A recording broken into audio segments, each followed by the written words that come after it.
Hello, Federalist fans. Jason here. Welcome to Founder of the Day, Federalist number 23. If this is your first time attending one of our sessions, what we do here is we go line by line through the Federalist Papers to dissect the 18th century language that was the Federalist Papers. Today we're reading number 23 by Alexander Hamilton. Please ignore my bad hair day. And as people are rolling in here, I'll let you know we do these live. So if you are watching in the future, make sure you hit like and subscribe so you can come to the live session next time we do them Tuesday nights. That being said, as we're getting started, do you share a desk with anyone? Maybe a spouse? Have you ever sat down and noticed that they had two staplers? Well, that's my life today. Anyway, enough of that. Why don't we start talking about the Federalist Papers? I'm going to bring up the big board right on over here. And there it is. And I meant to scroll back up so you can see what we're looking at. Now, as always, there is a link in the description below if you'd like to read along with precisely what's on the screen here. Federalist number 23, titled The Necessity of Government... The necessity of a government as energetic as the one proposed to the preservation of the Union, for the New York Packet, December 18th, 1787, by the one and only Alexander Hamilton. Now, right off the bat, I want to talk about this title, The Necessity of a Government as Energetic as the One Proposed. The one proposed is obviously the United States Constitution. It was still a proposal at this point, not yet a government. That's why they're writing these Federalist Papers.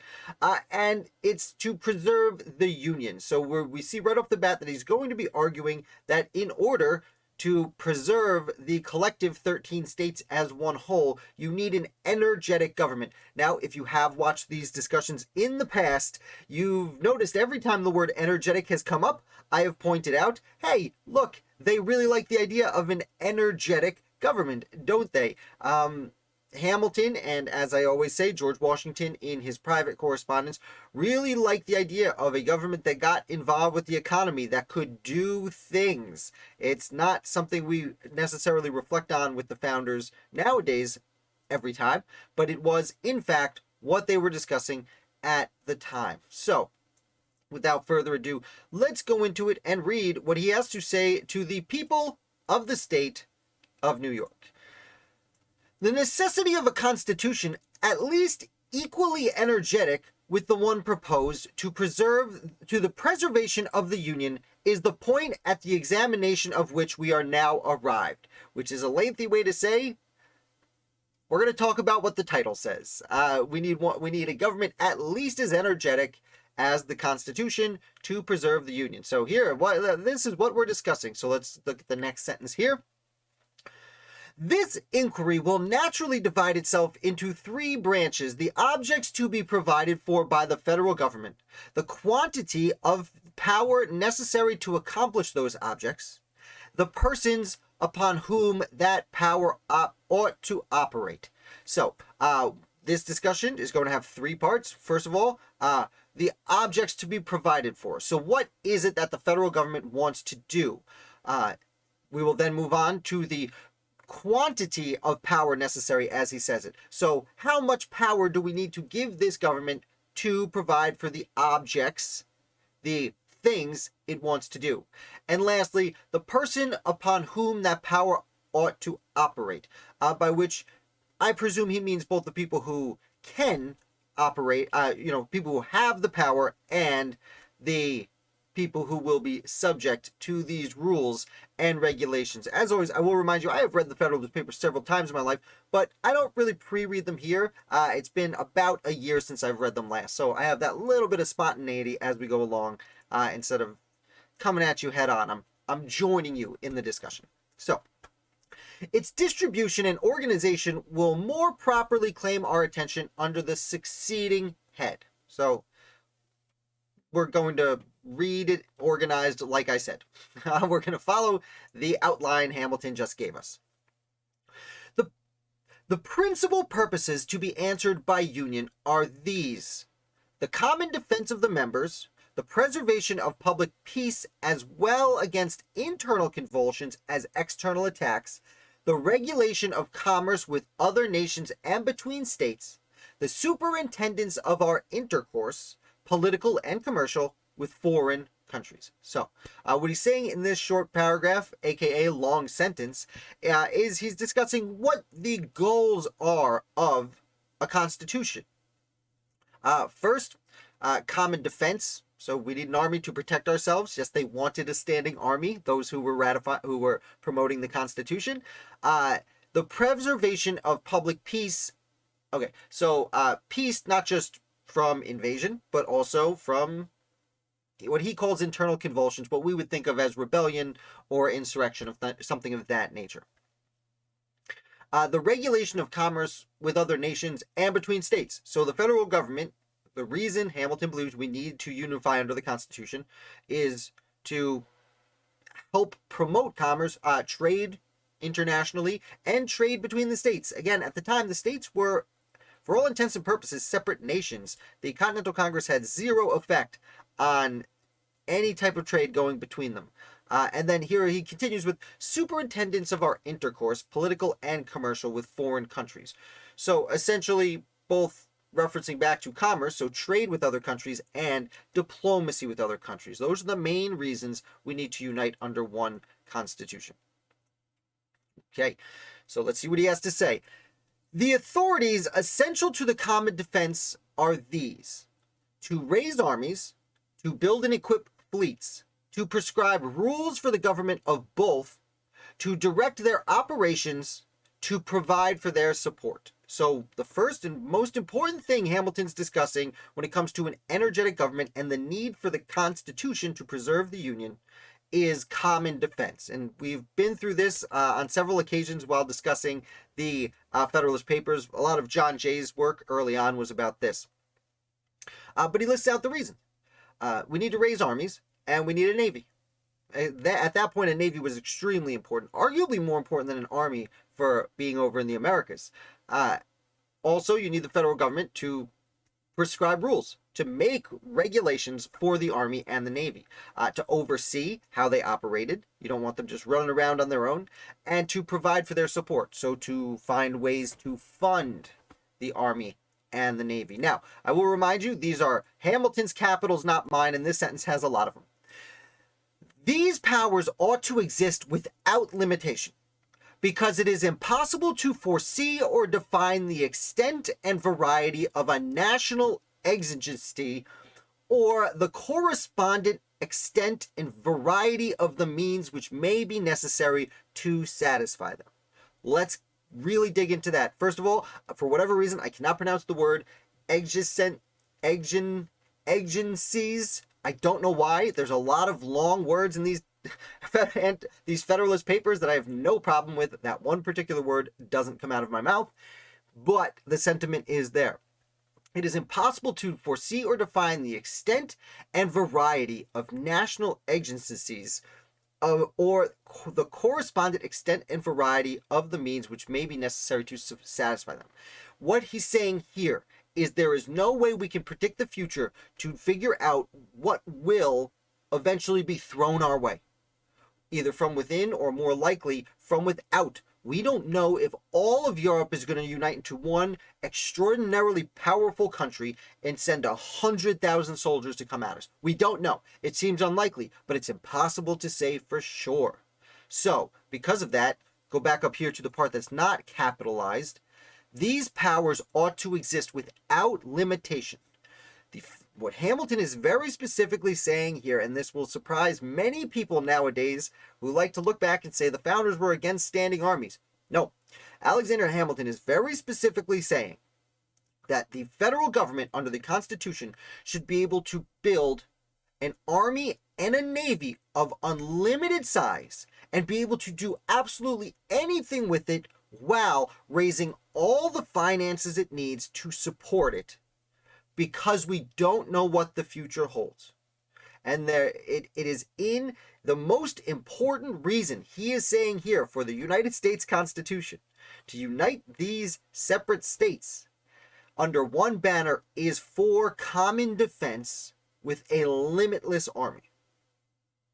I know it doesn't feel right to a lot of us who grew up being told that the founders, now many founders didn't agree with this, That's why we have Anti-Federalist papers, which we publish every Friday, by the way. So make sure you like and subscribe. The circumstances that endanger the safety of nations are infinite. And for this reason, no constitutional shackles can wisely be imposed on the power to which the care of it is committed. So, because he used the word infinite, because there are limitless opportunities for people to invade the United States and any kind of dangers, both foreign and domestic, to arise, the federal government, according to Alexander Hamilton, should have no limit on its ability to raise and fund an army. This power ought to be coextensive with all the possible combinations of such circumstances, and ought to be under the direction of the same councils which are appointed to be presided over the common defense. So, what he's saying with this, all possible circumstances. Essentially, what Hamilton is saying is, because you need a limitless army, you need a constitution that has essentially limitless power, and those councils appointed to preside over the common defense. They should be able to do absolutely anything they see fit in order to defend the United States. Now, I know many people are immediately having reservations about this limitless nature of the army, and like I said, we do discuss Anti-Federalist papers here who come out some very good arguments against this particular discussion. But let's continue. This is one of those truths which, to a correct and unprejudiced mind, carries its own evidence along with it, and may be obscured but cannot be made plainer by argument or reasoning. So he's essentially saying this is an unfortunate truth, that to defend the states in any situation, you need unlimited power to do so. But he is saying that people will argue against it and may obscure what's being discussed, but he says cannot be made plainer by argument or reason. So let's see what his argument and reason is for it. Again, his capitals, not mine. It rests upon the axioms as simple as they are universal. The means ought to be proportioned to the end. The persons from whom agency the attainment of any end is expected ought to possess the means by which it is attained. So this is very reminiscent to the Machiavellian not trope, not slogan, the word escapes me, but Machiavellianism, where it says the ends justify the means. That's not what Hamilton's necessarily saying here. He's saying the ends are important, and to reach the desired ends, you at least need the means to get there.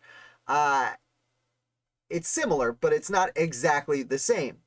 But the means ought to be proportioned to the end. If you want this to happen, you need to at least have this to get started. So, well, the ends, may not justify the means. The government, the Constitution, needs the ability to defend. If what you want is common defense, if you want a nation that can never be invaded, you need to give the government in charge of it the ability to defend it at all costs. So we continue. Whether there ought to be a federal government entrusted with the care of the common defense is a question of the first instance, open for discussion. But the moment it is decided in the affirmative, it will follow that the government ought to be clothed with all the powers requisite to complete execution of its trust. So he's saying here, if we can discuss, first of all, whether or not we want a federal government for the common defense. If the people decide, no, we want 13 separate governments with 13 separate defenses, that's a discussion we can have. But as soon as we agree to unite in the common defense, which, side note, that's one of the few things the Continental Congress was for common defense. As soon as we agree that we should unite in our common defense, then we must immediately give the government charged with that defense the power to defend us. And that is precisely what he's saying there. Let's continue here. This seems like a very long sentence. Again, his capital is not mine.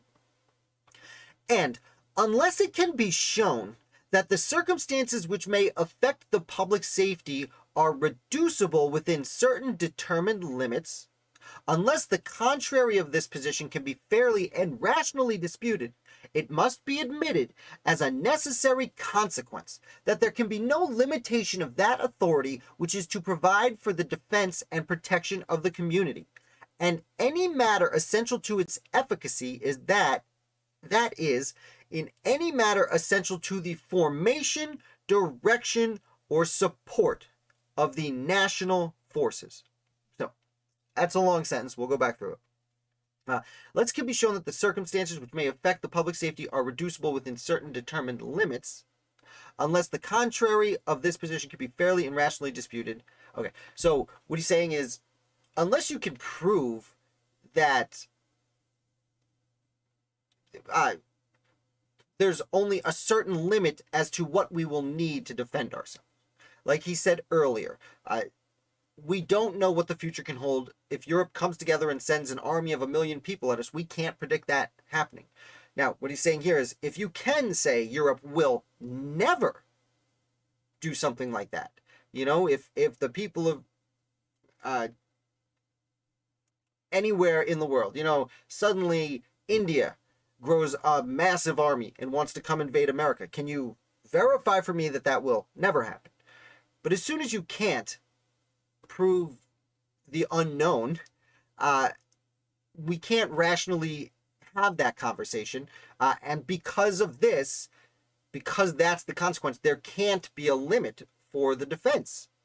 We just can't. If we want to be prepared for anything, we have to assume that anything can happen.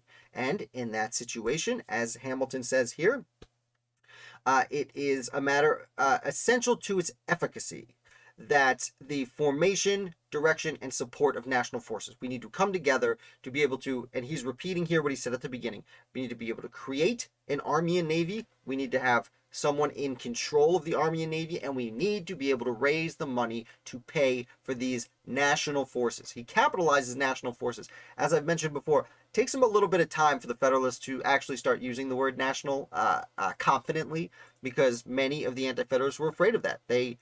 Many Anti-Federalists were arguing that they would prefer a federal government, and that the Constitution was not federal, it was national. And as Madison famously puts it, it's part federal and part national. Essentially, I'm paraphrasing, but let's see. Is he going to talk trash about the Confederation again? Of course. Defective as the present Confederation has been proven to be, so see the previous conversations we've had where he proves how defective it is, using historical precedent. Defective as the present Confederation has been proven to be, this principle appears to have been fully recognized by the framers of it, though they have not made proper or adequate provisions for its exercise. So he's talking about the Articles of Confederation here, and he's saying that, excuse me, the people who created the Articles of Confederation, namely John Dickinson, but the Continental Congress that ratified it, they seemed to understand that you needed one person in charge. They put George Washington in charge of a continental army. But when they created the Articles of Confederation, they didn't, as Hamilton puts it, make proper provisions for its exercise. So they understood, but they just didn't do it quite right. They didn't make it quite powerful enough. Congress have an unlimited discretion to make requisitions of men and money, to govern the army and navy, to direct their operations. So, Congress can, in an unlimited capacity, do the things that Hamilton was saying you needed to do. Raise the army and navy, instruct them, and pay for them. So they have it. He's saying they do have that. But as their requisitions are made constitutionally binding upon the states, who are in fact under the most solemn obligations to furnish them supplies required of them, the intention evidently was that the United States should command whatever resources were by them judged requisite to the, quote, common defense and welfare.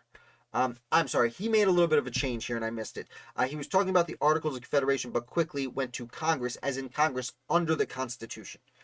He made that jump very quickly. So, he's saying here, the Constitution, while the Articles of Confederation doesn't have the, can't raise the money it needs, the Constitution can. And it has judged them to the, quote, common defense and general welfare, which is a quote from the Constitution itself, the preamble.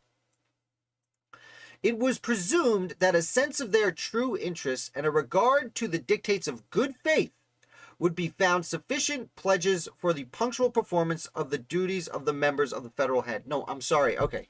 He's jumped around. Now, when he said Congress, I was right the first time. I apologize for my misreading.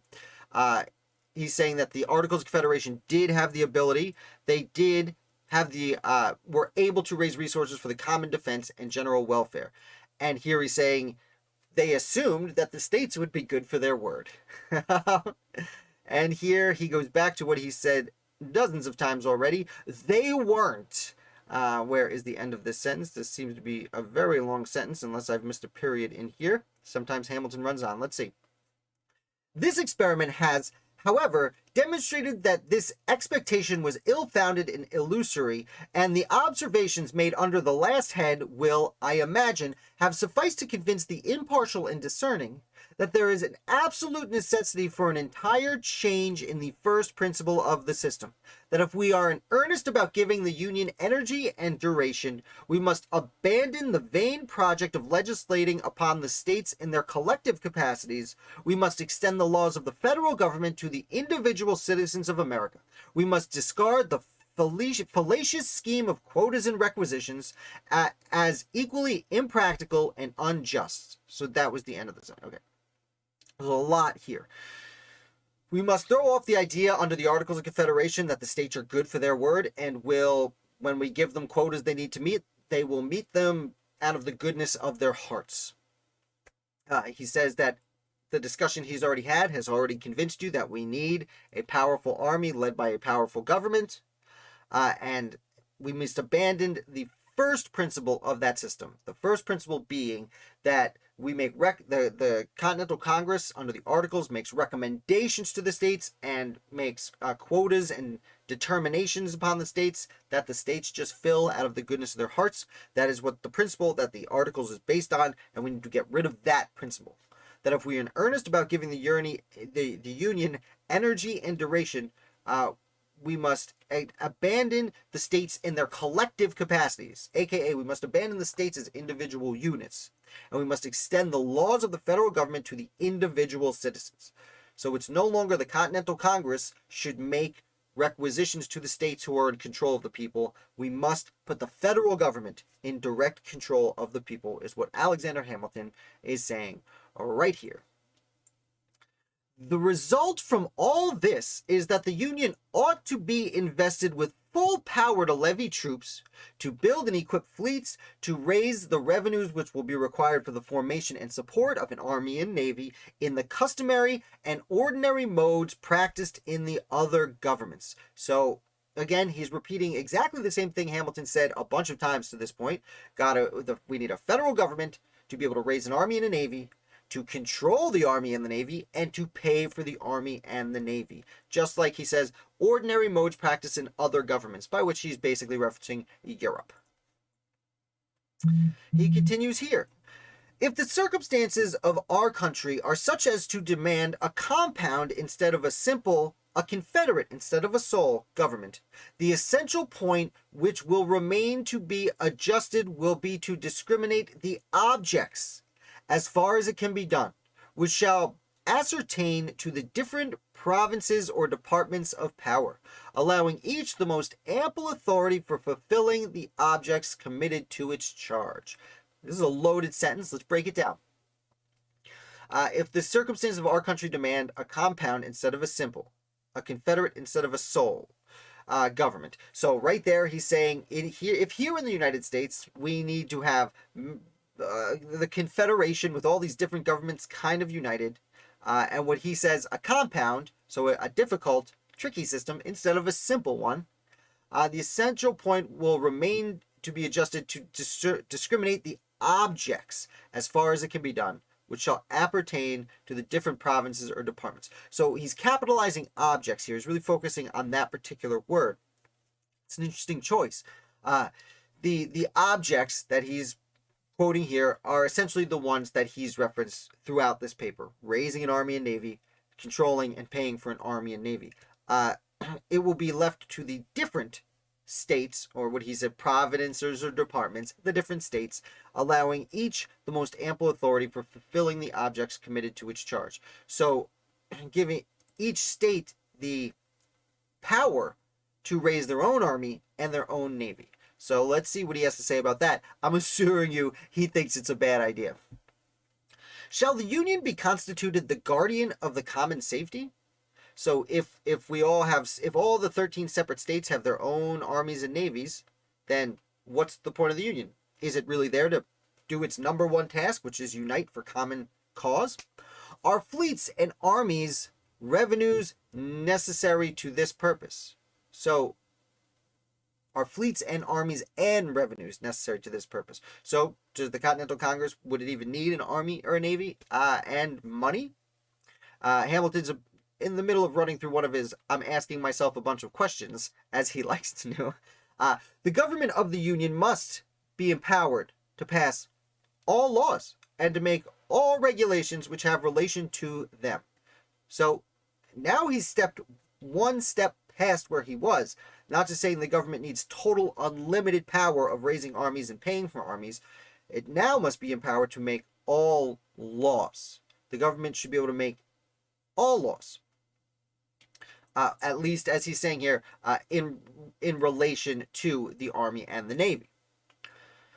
The same must be the case in respect to commerce and to every other matter to which jurisdiction is permitted to extend. So we're moving on from armies and navies to his next discussion on why we need an energetic government, commerce. It's a very fun transition he just did. He ends his discussion with raising armies and navies by saying, why do we have a union? Why don't we need it for the self-defense? And then, as I said, he then says a sentence right in the middle: the government needs the ability to pass all laws, and then throws in the caveat which have relation to the army and navy. And in the very next sentence says, the same must be the case in respect to commerce as well as every other matter to which jurisdiction is permitted to extend. So he spends about half of this paper talking about why a powerful national government should be able to raise an army and pay for it. He very quickly says, also, it should be able to make all laws it needs to raise army and navy, and probably also have the ability to raise all laws in respect to commerce and every matter of jurisdiction to which it extends.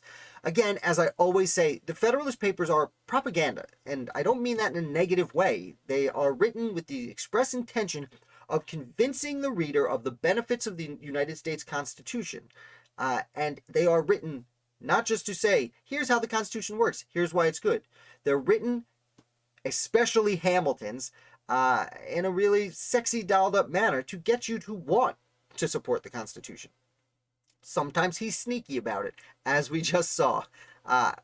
Now that you are obviously convinced the government should raise all laws for anything, let's see what he has to say. He's going to ask himself another question. Is the administration of justice between the citizens of the same state the proper department of the local governments? So he's asking, if two citizens live in the same state, should it be the local government that makes that decision? Basically alluding to, what if they live in different towns in the same state? Should one local town's government make that decision? Or should it be left to the state? These must possess all the authorities which are connected with this object, and with every other that may be allotted to the particular cognizance and direction. So the administration of justice must have, the people administering justice should have all the authority they need over all the people involved. Not to confer in each case a degree of power commensurate to the end would be to violate the most obvious rules of prudence and propriety, and providently to trust the great interests of the nation to hands which are disabled from managing them with vigor and success. So, to not give the people in charge of making decisions and finding agreements the power they need to be in charge would, as he says, violate the most obvious rules of prudence. You can't be in charge if you don't have the authority to be in charge, essentially. Kind of piggybacking off his local government reference, he's alluding to, if I live in one town and you live in another town, my town shouldn't get to make the decision. The state should, because it oversees both towns. And if one state has a problem and another state has a problem, the federal government should have the power to decide those problems. Let's see here. Where is the end of this sentence? I'm probably going to pass it again. Oh, is it a really long question? Maybe. Who is likely to make suitable provisions for the public defense, as that body to which the guardianship of the public safety is confided, which, as the center of information, will best understand the extent and urgency of the dangers that threaten, as the representative of the whole, will feel itself more deeply interested in the preservation of every part, which, from the responsibility implied in the duty assigned to it, will be most sensibly impressed with the necessity of proper exertions, and which, by the extension of its authority throughout the states, can alone establish uniformity and concert in the plans and measures by which the common safety is to be secured. So he's doubled back a little bit, gone back to the common safety idea, though I'm sure he will relate it to economy in a matter of moments. But this is a really fun argument as far as the Federalists go. Basically what he's saying is, if we want a common defense, look at what happened during the Revolutionary War. There was so much bickering over who came from what state and where. But if we elect people to a national government, then they are chosen to represent the entire nation, all of the states combined. And therefore, they'll feel more attached to defend all of the states, as opposed to, if we have to join together with our separate armies in the future, well, the powerful states with more people and larger armies might not feel so compelled to assist the smaller states.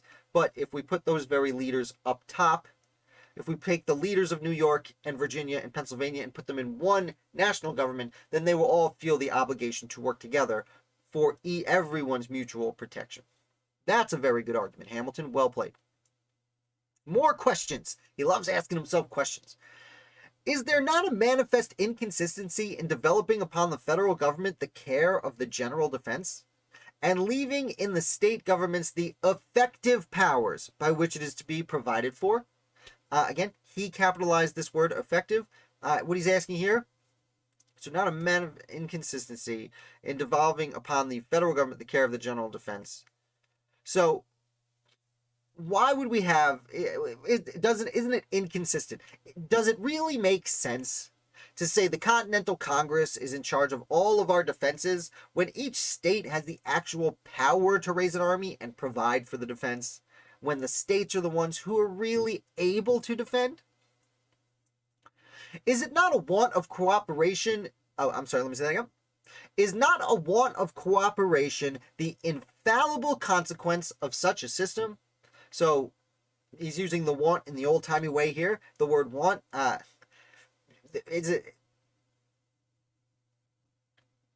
in the system where the Continental Congress can't raise an army and the states can, aren't the states going to just not cooperate with each other? Sure, we cooperated during the Revolutionary War, but like in future wars, and this is a good argument, because remember, the War of 1812 would come around 25 years later, but when it did come around, the federal government fought it, and New England, still pretty much Federalist, didn't want anything to do with the War of 1812. So had they not united under the Constitution, and Virginia leads many of the southern states to war, well, Massachusetts, Rhode Island, New Hampshire, they probably would not have joined the fight. More questions. And will not weakness, disorder, and undue distribution of the burdens and calamities of war, an unnecessary and intolerable increase of expense, be its natural and inevitable concomitants concomitants, great word. Don't know what it means, but I can make an assumption here. Will not the weakness disorder, so basically, when wars come, things get confusing. Certain states will be stronger than others. Some will be weak. Some will need more help than others. And because of this, because there's this extra layer of teamwork that needs to be found, it'll just cause more money. The war itself will be more expensive. And since wars are already expensive, that'll make it harder to even win. Have we not had unequivocal experience of its effects in the course of the revolution which we have just accomplished? So what I was just saying, like if you look at the Revolutionary War, didn't we have a lot of money problems? Weren't we very much hampered by partisan stateside disagreements in the Continental Congress? And it's true, the Continental Congress had a lot of fun to learn about historically, but not so much fun at the time. Internal debates, much of which was based very much on state politics. Excuse me, take a quick sip of water. A lot of talking here as we get going. Sorry, those were big gulps. Sorry you had to hear that. Wasn't just wetting my whistle that time. Every view we may take of the subject as candid inquirers after the truth will serve to convince us that it is both unwise and dangerous to deny the federal government an unconfined authority as to all those objects which are entrusted to its management.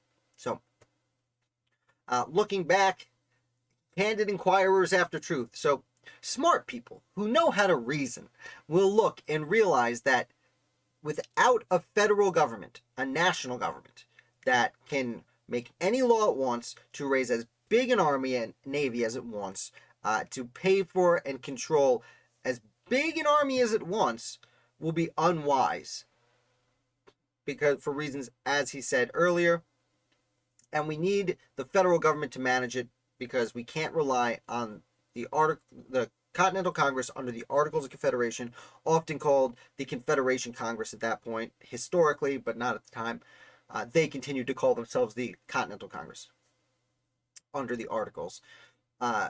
They're just not set up. They're just not prepared. And if we want to be prepared for the future, we need to do this.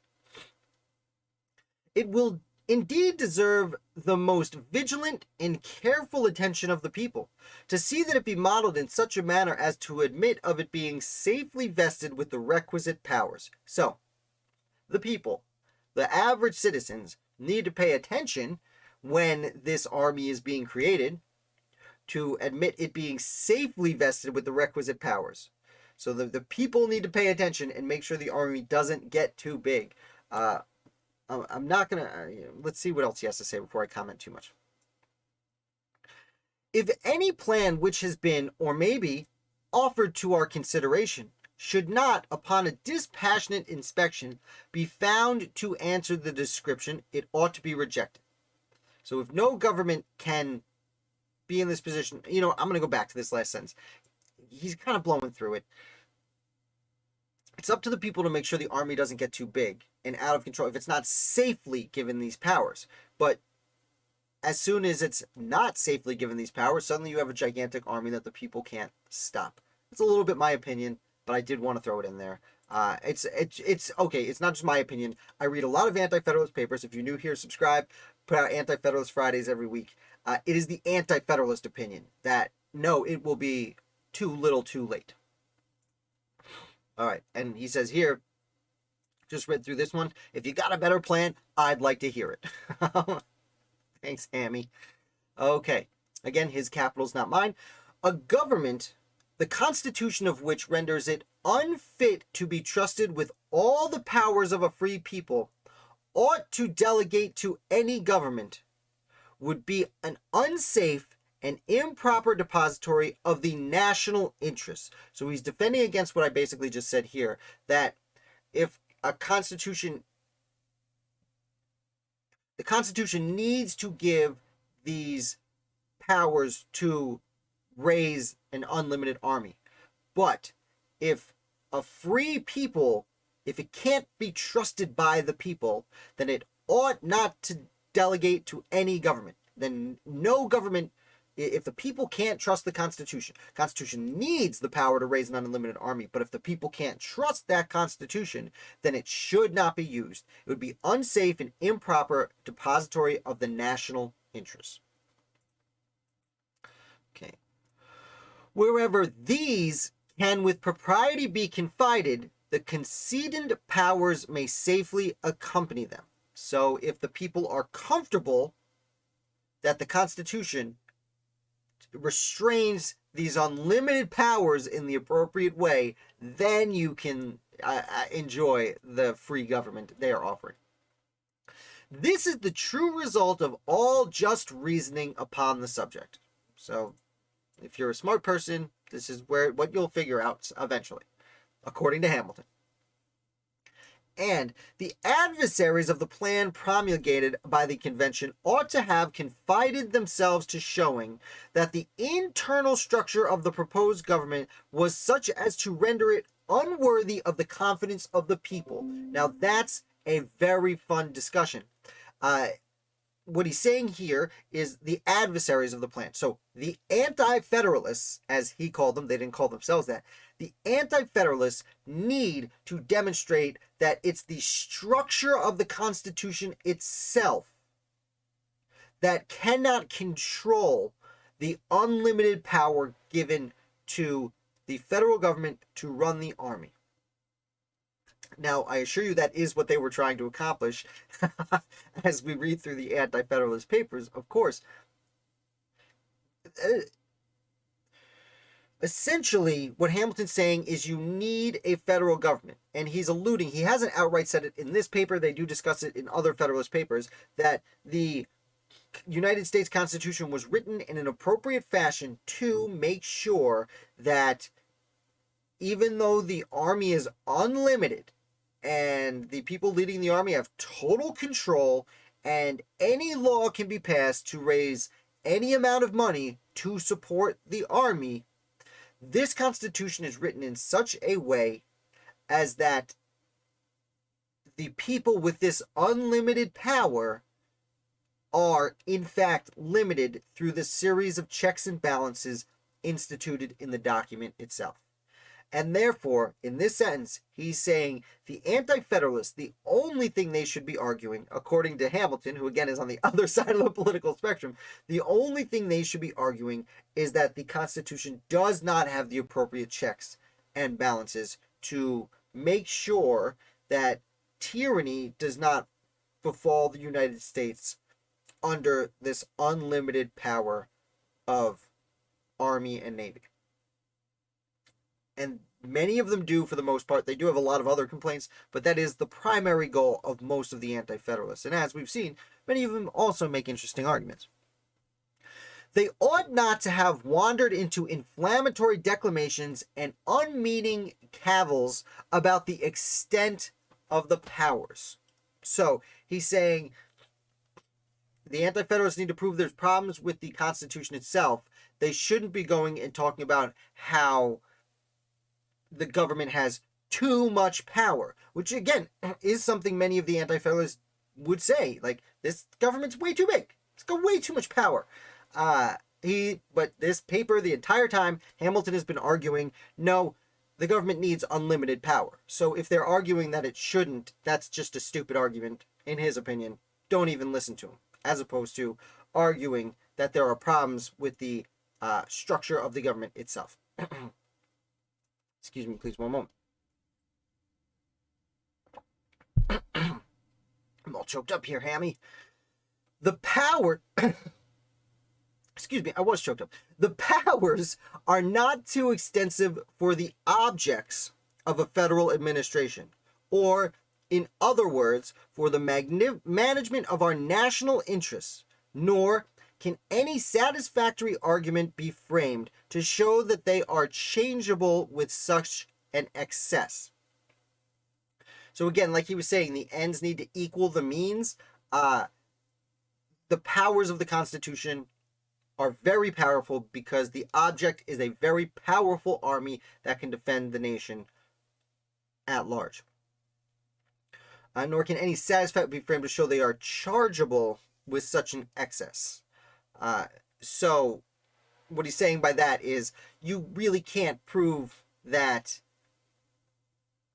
there's too much power. The goal is unlimited power when it comes to the army itself. And kind of the government. It's peculiar the way he's saying that, but let's continue.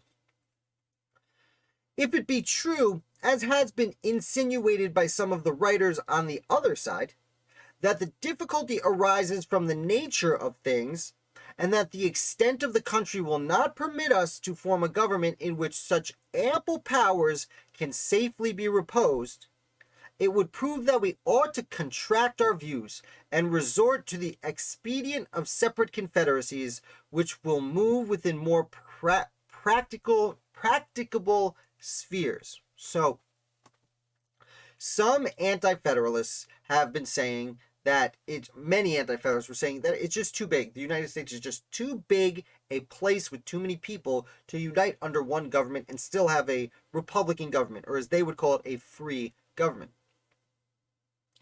That in order to have this kind of power to defend ourselves, there should be at least separate confederacies. Mostly you don't hear a lot of anti-federalists arguing this. You hear the Federalists throwing out separate confederacies as kind of slander against the anti-federalists. But the idea was maybe New England breaks off the Mid-Atlantic and the South all break into separate confederacies so that they still are united and have enough power to defend themselves, but without entrusting too much power in a government that's too distant from the people themselves. Hamilton doesn't like this idea. For the absurdity must continually stare us in the face of confiding to a government the direction of the most essential national interests, without daring to trust it to the authorities which are indispensable to their proper and efficient management. He's kind of repeating himself here. He's saying it's absurd because the anti-federalists, we want to be united to protect ourselves, but they don't want to give the power to the Continental Congress to actually do the protecting they want the Continental Congress to do. Let us not attempt to reconcile contradictions, but firmly embrace a rational alternative. So we're not even going to discuss that anymore, even though Hamilton's discussed it quite a bit at this point. As we round out to the end here, I trust, however, that the impracticability of one general system cannot be shown. So he believes that when anti-federalists talk about the nation being too large land-wise with too many people, they just say it's not practical. And he's saying he doesn't believe that you can really demonstrate that it's not practical. I mean, they do. They go out and talk about it at length and make very, very, very good arguments for why it's not practical.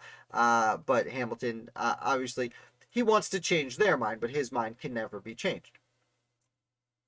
I am greatly mistaken if anything of weight has yet been advanced of this tendency, and I flatter myself that the observations which have been made in the course of these papers have served to place the reverse of that position in as clear a light as any matter still in the womb of time and experience can be susceptible of. So I'm mistaken if anyone's written anything that could change my mind, which, I'd point them to the Federal Farmer and the letters of Brutus.